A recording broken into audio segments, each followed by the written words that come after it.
खड्गे च सुरेन्द्रे च कौशिके पाद संस्पृशि निर्विशेष मनस्काय श्री वीरस्वामिने नमः।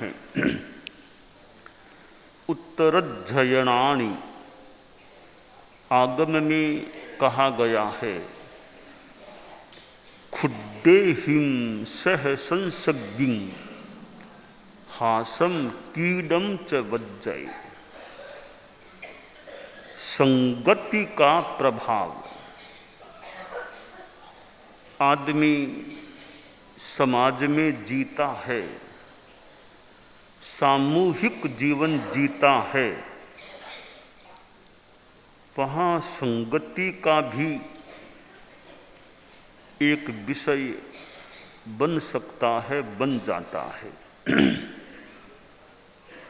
कि आदमी किसके संपर्क में ज़्यादा रहता है, संसर्ग किसका है,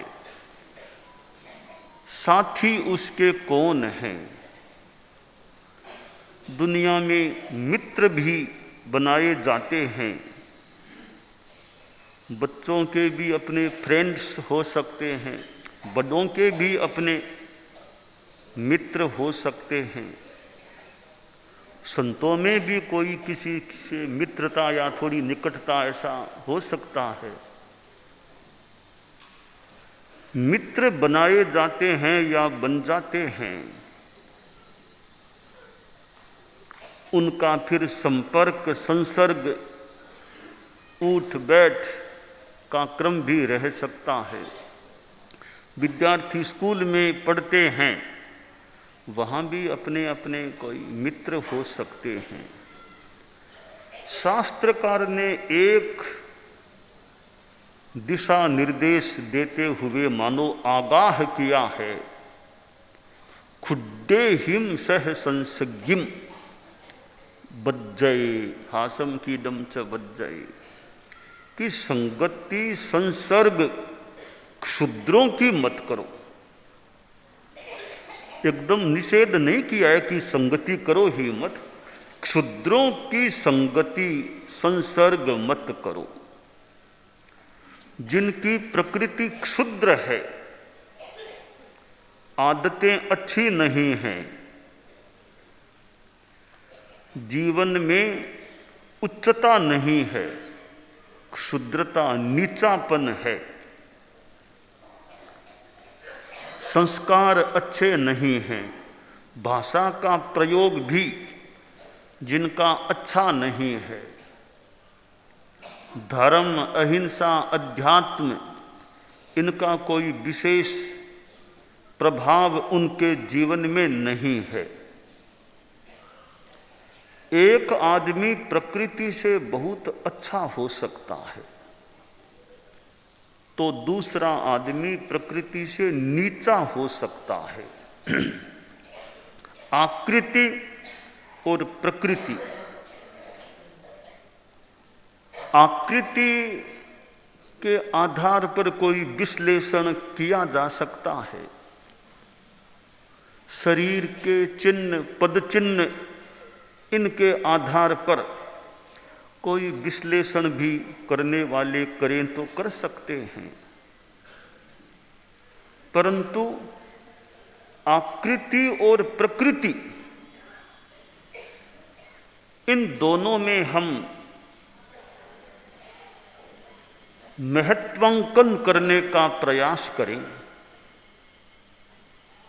एक आदमी की आकृति चेहरा तो यूं सुंदर है, दिखने में फूटरा अच्छा लगता है, पर उसकी प्रकृति कैसी है, प्रकृति चोखी है या खोड़ीली है, अच्छी है या नीच है, क्षुद्र है।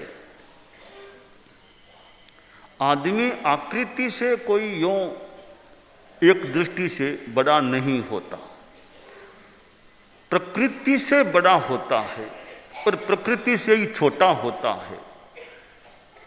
नाकृत्या पुरुषो नीचो, नाकृत्या पुरुषो महान, प्रकृत्या पुरुषो नीचः, प्रकृत्या पुरुषो महान।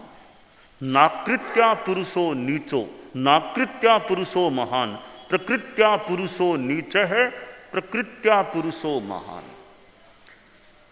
आकृति से कोई आदमी नीच नहीं बन जाता और आकृति मात्र से कोई महान भी नहीं बनता।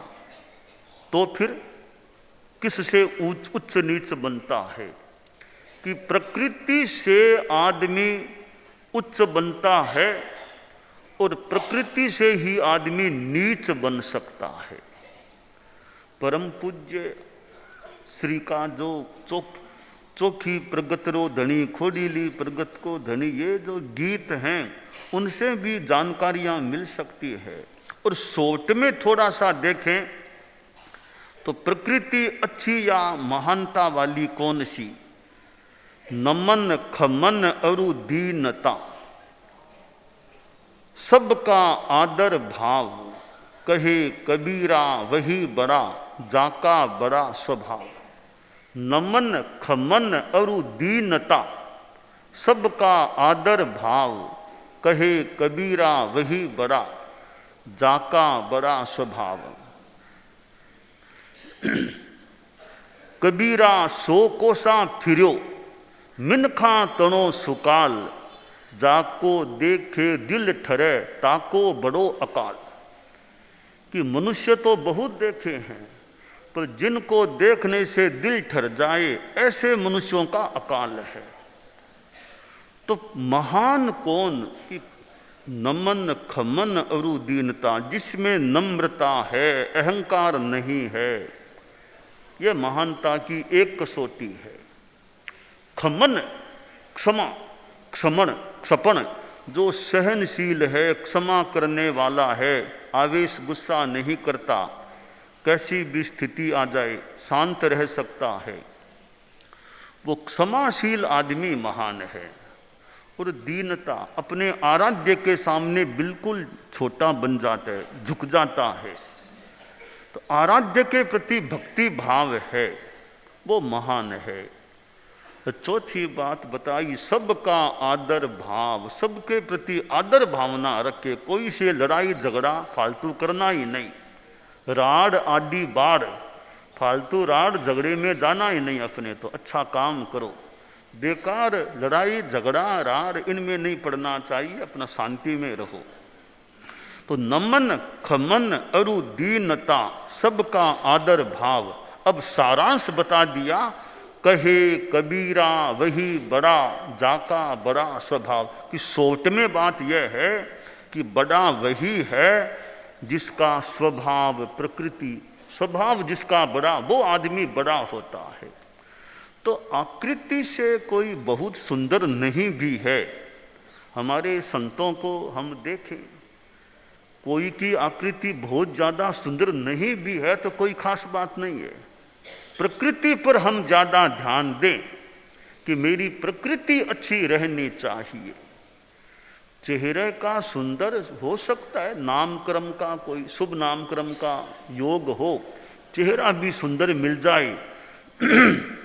छोटे छोटे संत हैं, एकदम काले काले बालों से माथा भरा हुआ, चेहरा भी हमारे छोटे संतों का अच्छा, तो मान लो चेहरा अच्छा लगे। चेहरा अच्छा है तो प्रकृति कैसी, इस पर हम विशेष ध्यान दें। प्रकृति कैसी, काले काले बाल माथे पर बहुत अच्छे लगे, पर यह एक बाह्य चीज है। ये कितने छोटे संत हैं हमारे, और बहुत माथा काले बालों से भरा हुआ, अच्छे संत चेहरे से, चेहरा अच्छा ठीक है, कोई नामक्रम का योग मान लें, पर प्रकृति कैसी है, स्वाध्यायशीलता कैसी, सेवा भावना कैसी, विनयशीलता कैसी, यह बड़ी बात है।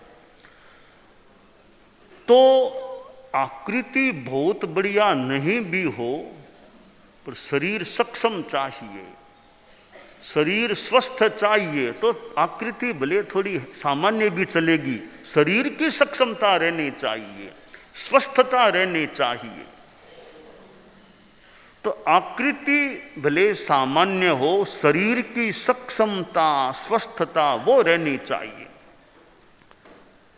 और अब कपड़े हैं, कपड़े हमारे संत लोग विराजे हैं कि भाई महीने में 3 बार मान लो वस्त्र प्रक्षालन की जो एक विधि है, कपड़े भले रोज धो लेंगे, धो लो रोज भले।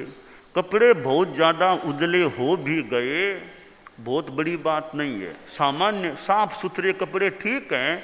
बहुत ज़्यादा कोई वो चीज़ डालो धोने में, वो डालो, कपड़े एकदम अच्छे अच्छे लगने लगे, तो कपड़े बहुत बढ़िया न भी लगे, सामान्यतया ठीक है, गंदे नहीं है, सामान्यतया ठीक है, तो काम चल सकेगा। कपड़ों का महत्व थोड़ा है, कितने सुंदर कितने अच्छे, हमारे में ज्ञान कितना है, बाहुश्रुत्य कितना है, वैदुष्य कितना है, उसकी ज़्यादा महत्ता है। अदुष्य वैदुष्य संपन्न हमारे साधु साध्वियाँ होते हैं, तो कपड़े भले सामान्य, कोई खास बात नहीं, उनके भाषण में कितना ज्ञान झलकता है वो खास बात होती है।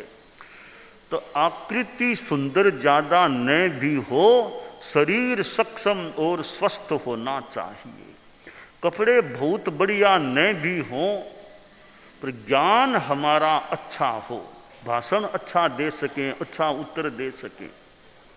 गृहस्थों के तो आभूषण पहनने वाले लोग, अंगूठी देखो और हार देखो और वो देखो और आभूषण हैं, तो गृहस्थ भी आभूषण ज़्यादा भले न भी पहने, सद्गुण जीवन में कितने हैं, सद्गुण भूषण वो कितने हैं, वो ज़्यादा महत्व की बात है। तो संसर्ग संगति किसकी करें कि जो अच्छे संस्कारों वाला है, ज्ञान वाला आदमी, उसके संपर्क में ज़्यादा रहें तो कोई अच्छा लाभ मिल सकता है। अब संगति 3 की होती है, 3 प्रकार की संगति होती है आजकल के युग में। एक तो मनुष्यों की संगति, दूसरी किताबों की संगति, साहित्य की संगति, तीसरी टीवी आदि मीडिया की संगति। 3 प्रकार की संगति, हम गृहस्थों का भी संदर्भ साथ में ले लें तो मनुष्यों की संगति कि जिनके साथ ज़्यादा उठ बैठ आदमी करना चाहता है, उनके संस्कार, उनकी योग्यता कैसी है, तो अच्छे मनुष्यों की संगति में रहना चाहिए। कोई ज्ञानी है, बहुत संस्कारी है, अनुभवी है, ऐसों के पास ज़्यादा रहें तो अच्छा कुछ मिलने की संभावना बन सकती है।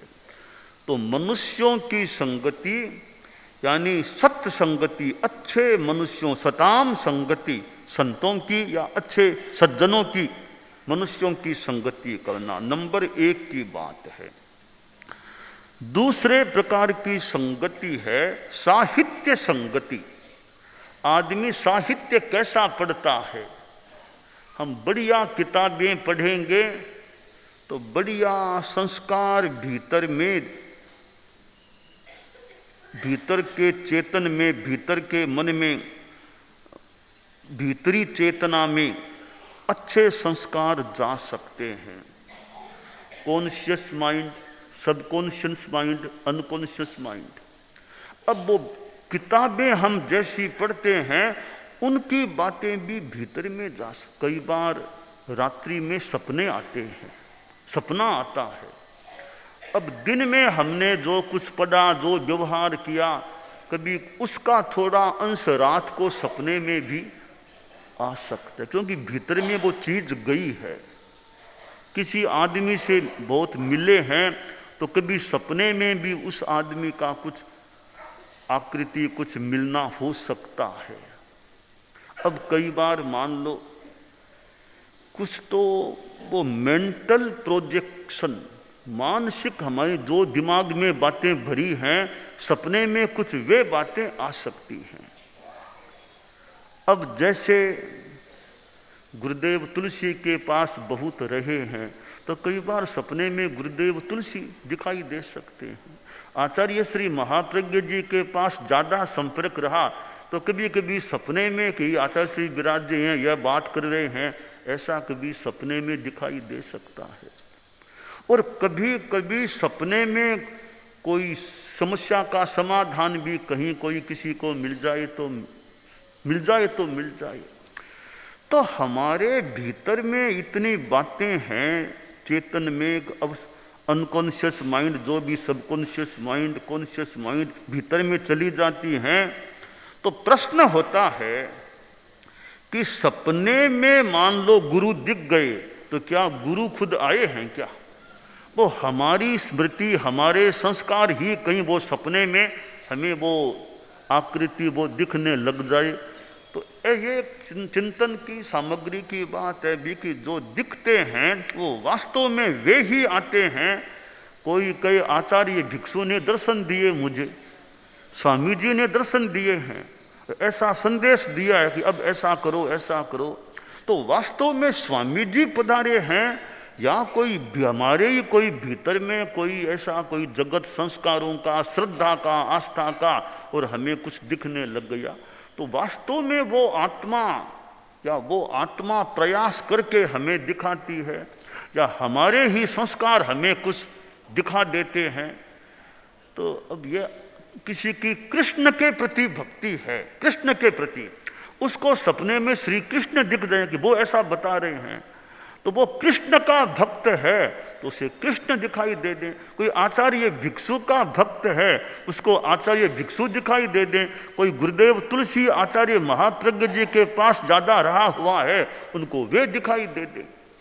तो यहाँ मेंटल प्रोजेक्शन वाली बात भी एक विषय है कि वो हो रहा है या कभी साक्षात वो आत्मा प्रयास करके हमें सपने में कोई संदेश देने का प्रयास करती है।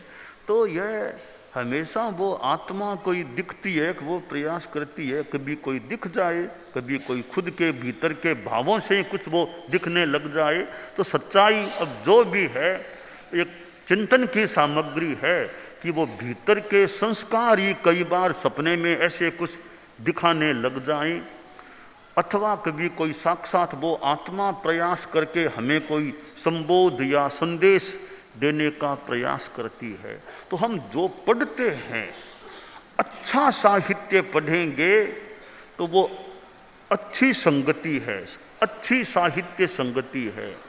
और थोड़ा इतना जो अच्छा साहित्य नहीं है वो, या कह दें कि अच्छे से भी थोड़ा नीचे के स्तर का, लोअर कैटेगरी का साहित्य वो ज़्यादा पढ़ेंगे तो हमारे संस्कार, कोई हिंसात्मक साहित्य ज़्यादा पढ़ेंगे और कोई ऐसे वैसे साहित्य को ज़्यादा पढ़ेंगे, हमारे संस्कारों में भी दुष्प्रभाव हो सकता है। तो संगति का प्रभाव, तो साहित्य भी अच्छा पढ़ें। अब आगम जैसा 10वें आलियम को पढ़ो, उत्तर जयनानी पढ़ो, सुईगढ़ो, अच्छे आगम को पढ़ो, जिसमें अच्छी अच्छी बातों को पढ़ें तो हमें अच्छे संस्कार भीतर में जा सकते हैं, अच्छी प्रेरणा मिल सकती है। ये कोई उपन्यास हैं, अनुवाद ऐसे है, पर वो साधुओं के लिए पढ़ने के लायक नहीं भी हों। अब जो लायक नहीं, उनको ज़्यादा पढ़ते रहेंगे तो संस्कार कहीं दूषित होने की भी संभावना बन सकती है। इसलिए ऐसा साहित्य कोई जो साधुओं के लिए अपठनीय के रूप में स्थापित किया गया, यह साधुओं के लिए नहीं पढ़ने लायक है। तो यानी जो जिस साहित्य को पढ़ने से साधना में कुछ बाधा पैदा हो जाए, तो यथा विवेक ऐसे साहित्य के पठन से बचना भी ठीक रह सकता। तो पहली है मनुष्य संगति, दूसरी है साहित्य संगति, तीसरी है ये मीडिया संगति। और टीवी कोई देखते हैं, सोशल मीडिया और ये मोबाइल फ़ोन में कितने वो क्या देखते हैं, उनमें क्या देख रहे हैं, ऐसी चीज़ें देख रहे हैं, कोई बच्चे हैं और हैं, तो कोई संस्कारों में खराब असर आ जाए।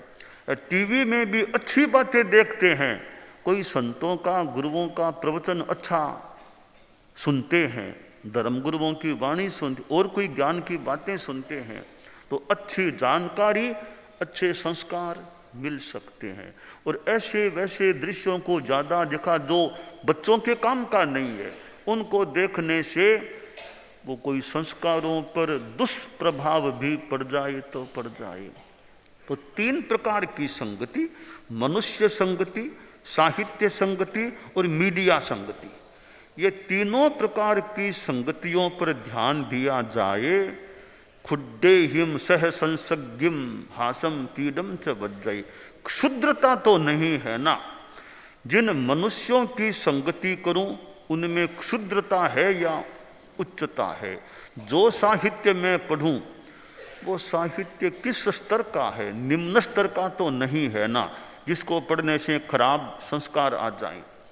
तो साहित्य उच्च स्तर का अच्छा पढ़ें। और मीडिया में कोई देखे तो भी कि मेरे देखने के लायक कोई चीज़ है क्या, तो ठीक है, लायक नहीं है तो उनसे बचें।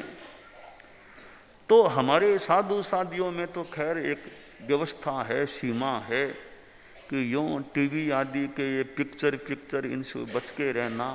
अब कोई संघीय कार्यक्रम कोई दिखाया जा रहा है, देख लें।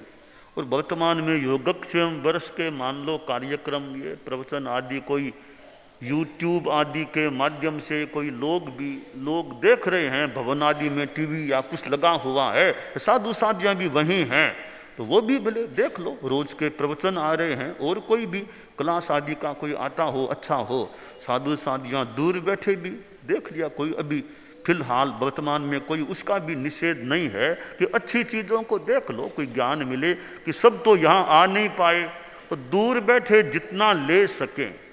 कि यहाँ रहने वाले तो मान लो यहाँ हैं, उनके तो सुविधा है साक्षात की, तो यहाँ नहीं आ सके ऐसे भी कितने हमारे मुनिवर, साध्वी वराएं होंगी जो यहाँ नहीं पहुँच पाई है। तो आजकल वो टेक्नोलॉजी है, लोग भी टीवी देख रहे हैं, तो उनके साथ आप लोग भी देख लो, ग्रहण करने की बात ग्रहण करो। तो मीडिया की संगति भी करें तो अच्छी संगति करें तो अच्छे संस्कार आ सकते हैं। तो अब संगति में भी थोड़ा खुद का भीतर का क्षयोपशम या उदय वो कैसा, वो भी तो काम करता होगा। एक बच्चा बचपन में बैरागी बन रहा है तो कोई पूर्व जन्म के संस्कार भी अपना प्रभाव दिखा रहे होंगे कि बच्चे में एक बैरागी बनने की स्थिति बन रही है। तो हमारे पूर्व के संस्कारों का भी बड़ा एक प्रभाव, योगदान हो सकता है। कि बीज है, फिर सिंचन मिलेगा, उपयुक्त सामग्री मिलेगी तो कभी वृक्ष बन जाए। बीज है ही नहीं तो पानी डालते जाओ, वृक्ष कैसे मिलेगा। तो बीज है तो सहायक सामग्री मिलने से विकास की सुविधा हो जाए। तो भीतर में कुछ है भूमिका, फिर अच्छी संगति मिली तो बहुत अच्छा विकास। भीतर में वो है नहीं तो संगति मिलने का भी ज़्यादा लाभ न भी मिले। तो हमारे भीतर का अपना योगदान और बाहर का अपना सहयोग, अब दोनों का मिलन योग होता है तो व्यक्ति का अच्छे प्रभाव से अच्छा विकास भी हो सकता है। और गलत संगति आदि और भीतर का वो उपादान भी थोड़ा अनुकूल नहीं है तो आदमी खराब संस्कारों में भी जा सकता है। इसलिए आगमकार ने जो कहा, खुड्डे हिम सह संसज्ञिम हासम कीडम च वज्जय, कि क्षुद्रों के साथ संसर्ग मत करो। और हास्य क्रीड़ा का भी वर्जन, ठीक है, भी हंसी मजाक ज़्यादा उसमें ज़्यादा मत जाओ, ज़्यादा अट्टहास, ज़्यादा जोर से हंसना, इनसे बचो। एक दोहा आता है हंसने के संदर्भ में, बहुत पहले का कोई सुना हुआ, ध्यानी तो हृदय हंसे, ध्यानी तो हृदय हंसे, मुनि हंसे मुल्कज, मुनि हंसे मुल्कज, पंडित तो नयना हंसे, पंडित तो नयना हंसे। हर हर हंसै निर्लज, हर हर हंसै निर्लज। ध्यानी तो हृदय हंसै, मुनि हंसै मुल्कज, पंडित तो नयना हंसै, हर हर हंसै निर्लज। कि ध्यानी साधु, ध्यानी आदमी है कि उसका आनंद कह दो, हास्य कह दो, वो भीतर में हृदय में है, भीतर में उसका आनंद है, या हास्य कह दो, आनंद कह दो। तो मुनि जो इस समाज में भी रहते हैं, समाज में काम भी करते हैं, साधु हैं, संपर्क भी करते हैं, कि उनका हास्य मुस्कान के रूप में, मुल्कज, मुस्कान दिखाई दे, मुस्कान के फूल बिखर जाएं, तो उनका हास्य मुस्कान के रूप में। पंडित तो नयना हंसै, जो पंडित है, ज्ञानी है, विद्वान है, काफ़ी किताबों को पढ़ने और में रहता है, तो उसका हास्य, उसका आनंद आँखों में है। कि आँखों में कैसे? कि किताबें ज़्यादा पढ़ेगा, किताबें पढ़ेगा और ज्ञान से आनंद मिलेगा, तो उसके आनंद का मूल वो एक बड़ा माध्यम आँखें हैं। तो पंडित का हास्य आनंद वो आँख उसका मान लो केंद्र हो सकता है। और हर हर हंसै निर्लज, कि जो थोड़े बहुत उच्च स्तर के नहीं हैं, तो वो कई बार बहुत ज़्यादा हंसते रहते हैं, बहुत ज़्यादा हंसते। ठीक है, हंसी कभी आ सकती है, आदमी हंसी भी कभी आ जाए, पर हंसी में विवेक ये थोड़ा सा, किसी की कमजोरी देख करके जोर जोर से हंसना वो उत्तम बात नहीं होती। कि गच्छत है स्खलना क्वापि भवत्येव प्रमादतः, हसन्ति दुर्जनास्तत्र समादधति सज्जनः, या समादधति साधवः। गच्छत है स्खलना क्वापि भवत्येव प्रमादतः, हसन्ति दुर्जनास्तत्र समादधति सज्जना, या समादधति साधवः। कि चलने वाला आदमी है तो कहीं स्खलना हो सकती है, प्रमाद से लड़खड़ा जाए, गिर जाए, हो जाए, कभी हो गया। हसन्ति दुर्जनास्तत्र, कोई गिर गया तो एक तो दूर बैठा हंसता है, हंसता है। अरे हंसते क्या हो, जाके उसकी सेवा करो, संभालो, वो तो अच्छी बात है कि हंसते हैं केवल। कोई मान लो कोई साधु नहीं गिरे, कोई साधु थोड़ा आखड़ गया और गिर गया, दूसरा साधु दूर बैठा देख के हंसता। अरे हंसने का ज़्यादा मतलब नहीं, जाओ थोड़ा संभालो, सहयोग करो, उनको उठाओ, सेवा करो। तो समादधति साधवः, या सज्जना, सज्जन है, साधु हैं, वो कोई गिर जाएगा तो संभालेगा, सेवा करेगा, समाधान देगा। वो सामान्य आदमी है, वो हंसता तो हंस जाएगा, वो सेवा करने नहीं आता है। तो खैर इतनी निष्ठा तो कम ही होती होगी लोगों में, फिर भी किसी में हो तो हो। तो कोई गलती में चला यानी गिर जाए तो गिरे हुए को संभालो, या गिरते गिरते को पहले ही संभालो, गिरने दो ही मत, उसको संभाल लो। यह सज्जनता है। तो यह जो सज्जनता दुर्जनता है और हास्य है, तो हास्य का अपना जीवन में हास्य भी यूँ चलता है, पर ज्यों ज्यों थोड़ी साधना की उच्चता आती है, फिर बाहर का ज़्यादा जोर जोर से हंसना ये संभवतः कम भी हो जाता है, हो सकता है। उनके हास्य में भी गंभीरता होती है। जैसे बोलने में गंभीरता की बात है, वैसे हंसने में भी गंभीरता हो सकती है। तो उच्च कोटि के जो साधक हो जाते हैं, संभवतः उनके हंसने में भी गांधीर्य टपकने लग सकता है। तो शास्त्रकार ने कहा हासम कीडम च वज्जये, कि हास्य का भी वर्जन करो, ज़्यादा वो हंसना उससे भी बचो, कीडम क्रीड़ा से भी बचो। साधु क्रीड़ा में रस न ले, वो ब्रीड़ा रखे, लाज रखे, लज्जा रखे, संयम रखे।